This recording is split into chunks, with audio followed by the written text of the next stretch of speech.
within the Democratic Party for the president to come out and highlight.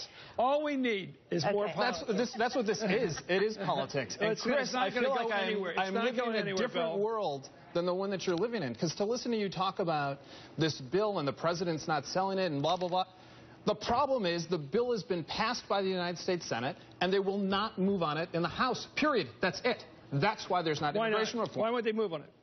What? Give me the answer. Well, the answer is the Tea Party is holding the House hostage. And what's the Tea Party? And what's the claim of the 30 or 40 members of the Tea Party in the United States Congress? First of all, there's more like 100 in the United States Congress. And secondly, they'll claim anything. What they've been trying to do is stop the president from having any major accomplishment. This isn't about the policy. This is about the politics. And the reason that they won't move forward on this has nothing to do with the compassion or the teeth. It's that they don't want President Obama to get a major accomplishment on this. Let me bring in Patricia this is the politics with this country. I just have to make the point. Of course they have their political interests.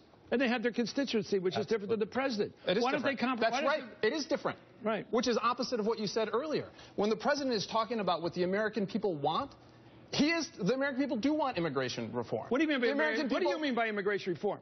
What do you mean by it? I mean comprehensive immigration. What do you mean by it? Don't you choose the word? What do they want? What don't they like about now?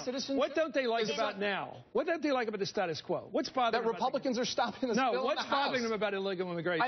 I know what you're trying to draw out of me in this conversation. What, the truth? Which is that the path to citizenship isn't popular. When in fact, a majority of Americans want a path to citizenship. I'm not talking about that. Check the polling. The public doesn't like illegal immigration. They don't care about the complexities of the deal making in Washington. Chris, let me interrupt you for a second. Patricia, in terms of the House, which has been sitting on the bill, the Senate bill, there is a lot of talk about whether the fact that John Boehner now has more soldiers